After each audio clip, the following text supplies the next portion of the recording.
Hey, thanks for joining me. My name's Jim Smith. I'm pastor of San Antonio Heights Community Church. We're going through the Gospel of John, and this week we're in John chapter 9, just the beginning part. It's about work, for the night is coming.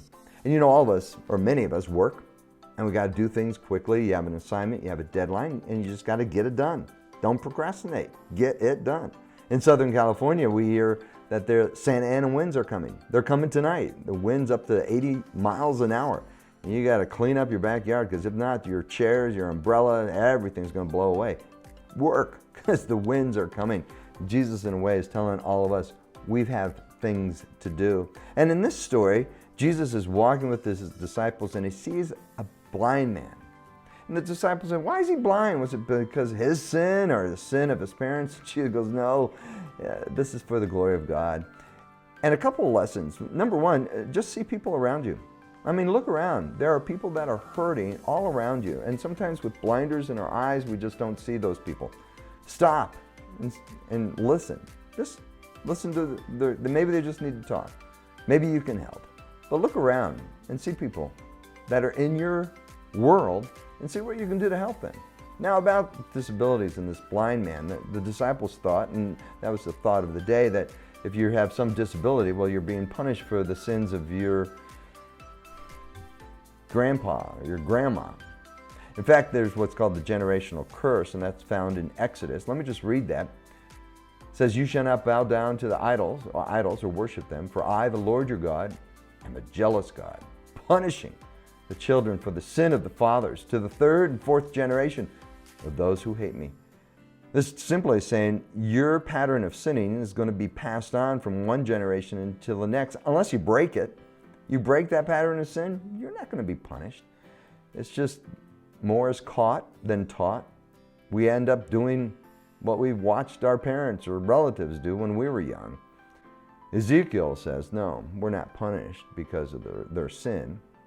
What, you ask, doesn't the child pay for the parent's sin? No, the Lord said through the prophet Ezekiel, for if the child does what is just and right and keeps my decrees, that child will surely live. God says, you can break the chain. You can believe and become righteous. You won't repeat what's been going on for generations and generations. Maybe you're that chain that was broken and say, you know what, my family, my history is not the greatest, but I broke that chain. And God now is coming into my life, and hopefully my example will be passed on from generation to generation. And to clarify, going back to Ezekiel, the person who sins is the one who will die.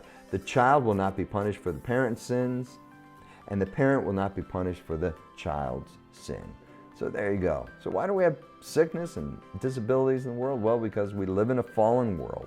And there's a sickness that causes death. All of us will die someday. There is a sickness for discipline. God does discipline people, and Paul said to the Corinthian church, because they were abusing communion, he said, many of you are sick and some of you have even died.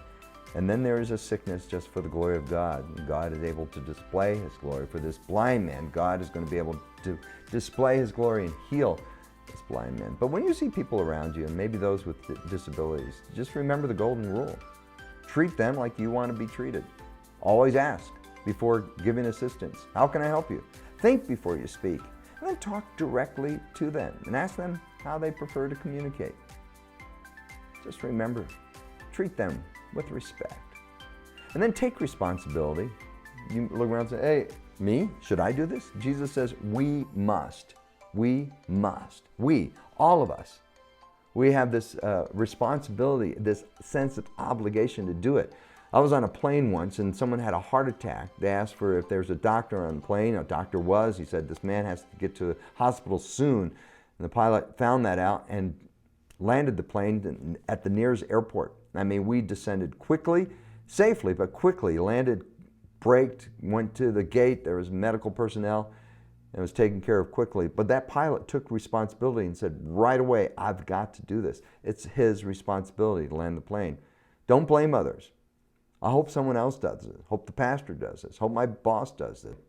In the old Spider-Man movie, with great power comes great responsibility. I think it was the uncle that told Spider-Man that. That's true. If you have an ability to do something, do it. And do it quickly. That's the third point. Jesus says we must quickly carry out the tasks assigned us by the one who sent us. God's given all of us assignments. Ephesians says that we are His workmanship to carry out the good deeds that He has planned for us to do before the beginning of time. Wow! God has certain things for us to do, and make the most of the opportunities that come our way. God will bring them into our lives, and they're just for a moment.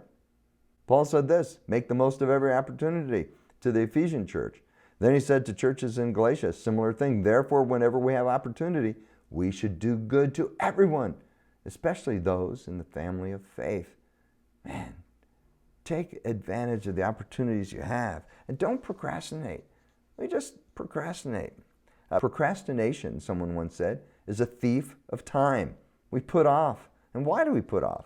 Well, sometimes the worrier does it, and he doesn't do things because he worries about the challenge, and maybe he might do something wrong. A perfectionist just doesn't do it because he doesn't think he can do it right. What we just got to do is do something. Might not be right, might not be best, but it's something, and do it quickly. So the last thing is stop, look, and listen, and see what you can do. Jesus said the night is coming, and then no one can work. But while I'm here in the world, I am the light of the world. We're going to pass from this life on to the next. The opportunities come from God, and we have to take advantage of those opportunities. Don't procrastinate. Do it now. There might be something today that you have to do. Maybe something on your brain that you thought about for a long time. Just do it. Do it now. Do it quickly. And then stop, look, listen, and looking around. But you know what? God works even in the darkest of the night. Jesus is the light of the world, and we are carrying that light within us. And we shine the light of Jesus brightly. So even at midnight, God still works. And you say, it is dark in the culture and the place I am living, but still let your light shine. And do what God has asked you to do. Run your race faithfully. Here's some verses that mention about doing things at night. Look at this. In Matthew, at midnight there was a cry, here comes the bridegroom. Jesus might just come when it's the darkest of all. When Paul and Silas were in jail, they were singing at midnight. When Samson was one of the many times he was tied up and in prison, at midnight, he says, he got up and took the gates of the city and carried him on his back. At midnight, the psalmist says, I praise the name of God. God can do great things at midnight. God pierces the darkness, and we are the ones that pierce the darkness with our actions. And so, remember, God's light pierces the darkness. We still have time. The old Charles Dickens story, Christmas Carol. And after his 3 dreams, a guy got up and he opened the window and said, what day is it? They say, it's Christmas. And he goes, I still have time to change. And he did.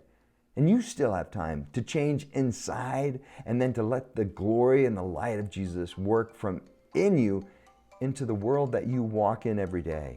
There's still time to do what God has given you an opportunity to do. Look around today and see God will bring you opportunities. You don't have to go searching for them.